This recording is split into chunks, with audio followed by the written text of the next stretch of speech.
నిన్న కేసీఆర్ స్పీచ్ రేవంత్ రెడ్డి తెలంగాణ ముఖ్యమంత్రి, కేసీఆర్ది family justice అయితే నాది సోషల్ జస్టిస్, ఎవరేం చేశామో శాసనసభలో తేల్చుకుందాం రండి. బావా బామ్మర్దులే కాదు, కేసీఆర్ని కూడా తీసుకురావాలి.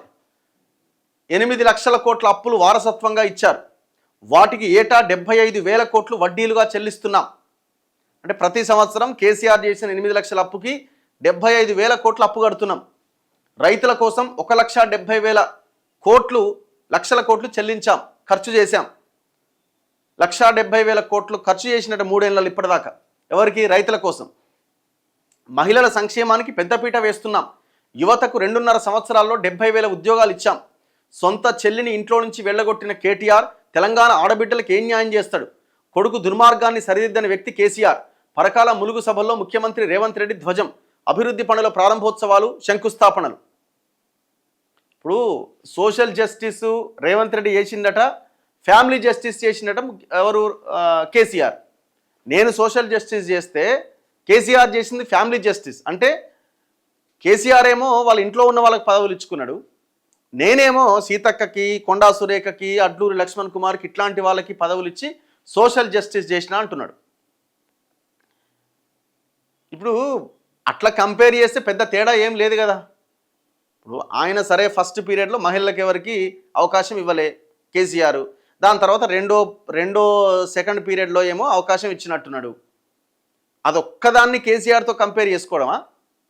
నువ్వు ఎవరితో కంపేర్ చేసుకోవాలా? సామాజిక న్యాయం పాటించిన ఎవరన్నా ముఖ్యమంత్రి దేశంలో ఉన్నాడా? ఆ ముఖ్యమంత్రితో కంపేర్ చేసుకోవాలి. ఈ దేశంలో ఏ ముఖ్యమంత్రిని ఇచ్చినన్ని పదవులు ఈ సోషల్ జస్టిస్ని ఫాలో కాలేదు అని చెప్పు.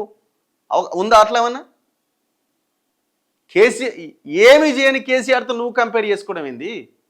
ఆయన ఏం చేయలేదు, నువ్వు ఒక 1% చేసినావు, అది గొప్ప విషయమా? ఈ కంపారిజన్ కాదండి. అధికారంలోకి మిమ్మల్ని తీసుకొచ్చింది ఈ పనులు చేస్తారనా, ఈ మాత్రం చేస్తారని మిమ్మల్ని అధికారంలోకి తీసుకొచ్చినారా? అన్ని అబద్ధాలే కదా. ఉద్యోగ నోటిఫికేషన్లు అబద్ధమే. చివరికి ఏమంటున్నావు? విద్యార్థుల్ని బెదిరిస్తున్నావు చాలా తెలివిగా.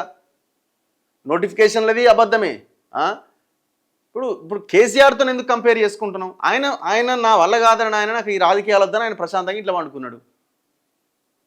నువ్వు అధికారంలోకి వచ్చినప్పుడు బాధ్యత మీ మీద ఎక్కువగా ఉంటుంది. ముఖ్యమంత్రిగా మీరేం చేశారో మీరు చెప్పుకోవాలి. నేను ఇంకా 8 లక్షల కోట్ల అప్పు, దానికి 75,000 కోట్లు కడుతున్నా, మరి చెప్పు. మరి అదన్నా అందుకే ఏం చేయలేకపోతున్నా అని చెప్పు. మళ్ళీ అన్ని చేసినట్టే చెప్తావు. అప్పు ఉన్నది, దానికి 75,000 కోట్లు కడుతున్నావు అని చెప్పేది నువ్వే. ఎందుకు? ప్రజలు అడుగుతున్నారు అన్ని ఇచ్చిన హామీలని. ఇంకొక వైపున మొత్తం రాష్ట్రాన్ని మార్చి నెంబర్ 1గా తయారు చేసిన అని చెప్పేది నువ్వే. మరి ఏది కరెక్ట్? ఇదా అదా?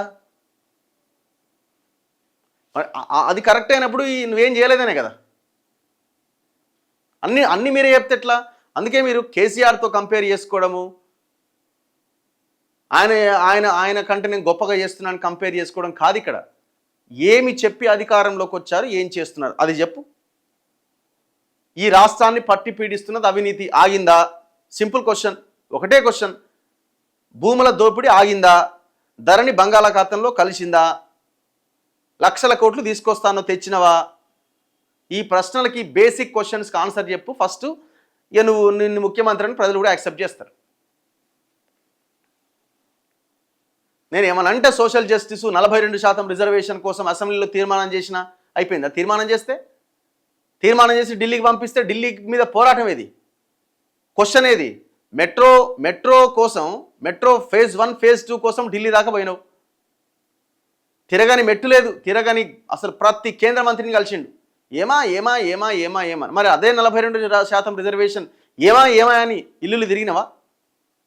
ఢిల్లీకి పోయినవా? కొట్లాడినవా? మాట్లాడుతున్నావా?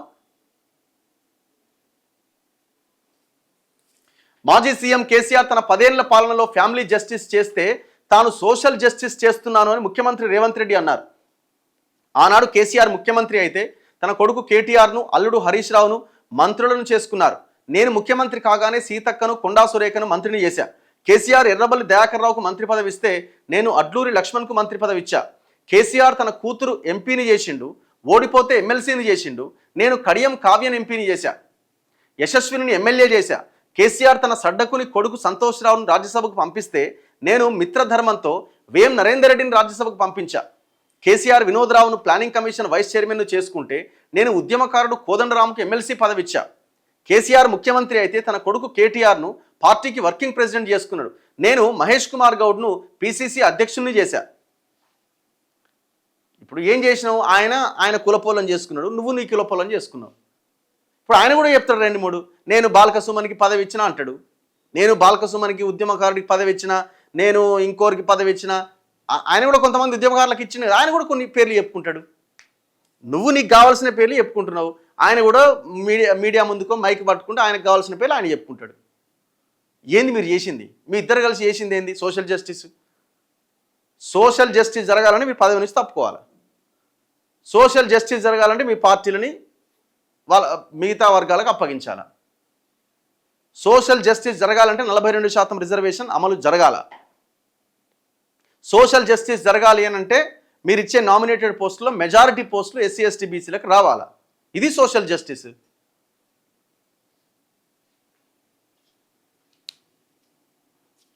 నువ్వు ఇచ్చిన అన్ని పేర్లలో మీ కమ్యూనిటీ కదా. వేం నరేందర్ రెడ్డి ఆయనే, కోదండరామ్ గారు ఆయనే, మరి ఇంకా మిగతా యశస్విని రెడ్డి ఆమె, కడియం కావ్య మీ పార్టీ కాదు, వేరే పార్టీ నుంచి వచ్చినామని ఇచ్చినావు వాళ్ళ ఫాదరు.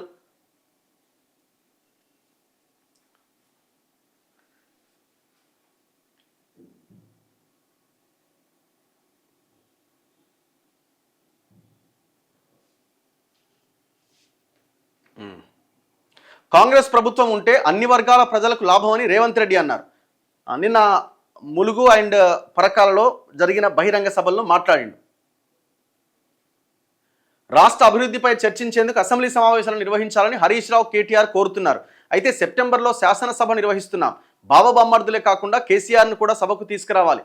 10 ఏళ్లలో మీరేం చేశారో 2.5 ఏళ్లలో ప్రజలకు మేమేం చేశామో తేల్చుకుందామని సవాల్ చేశారు.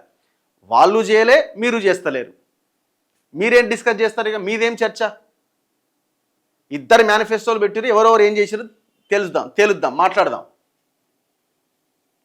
ధనిక రాష్ట్రాన్ని అప్పులపాలు చేసిరు, మొత్తం సంపద అంతా కొల్లగొట్టిరు అంటున్నావు. మరి కొల్లగొడితే కేసులేవి? కొల్లగొడితే దాన్ని బయటికి తీసుడేది? కక్కిస్తామన్నారు కదా. మీరే అంటున్నారు కొల్లగొట్టిరని. వాస్తవం కూడా ప్రజలు అంగీకరించారు, యాక్సెప్ట్ చేసిరు, మిమ్మల్ని అధికారంలోకి తీసుకొచ్చిరు. మరి ₹1 కూడా వెనక్కి తీసుకురాలేగా. ధనిక రాష్ట్రాన్ని అప్పులపాలు చేసిన వాళ్ళ దగ్గర నుంచి వసూలు చేసింది తిరిగి వెనక్కి తీసుకొని అప్పు కట్టొచ్చు కదా. ఎందుకు రాష్ట్ర ప్రజల డబ్బులు కడుతున్నారు? సంవత్సరానికి 75,000 కోట్లు.